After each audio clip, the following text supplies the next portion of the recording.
तर ट्रम्प यांनी इराणच्या सर्वेसर्वांना भेटण्याची इच्छा व्यक्त केली आहे। इराणशी करार करण्याबाबत ट्रम्प यांच्याकडून घाई होतीये। इराणशी चर्चा आणि करार करण्यासाठी इच्छुक असल्याचे डोनाल्ड ट्रम्प यांनी म्हटलंय। काही मुद्द्यांमुळे तणाव कायम आहे, पण लवकरच तोडगा निघेल असाही दावा त्यांनी केलाय। इराणच्या सर्वेसर्वांशी भेट घेणं आपल्यासाठी सन्मानाचं असल्याचे त्यांनी म्हटलंय। इराणशी सुरू असलेला संघर्ष या भेटीमुळे संपेल।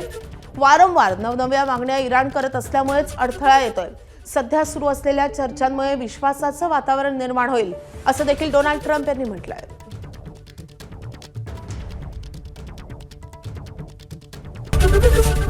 एबीपी माझा, उघडा डोळे बघा नीट।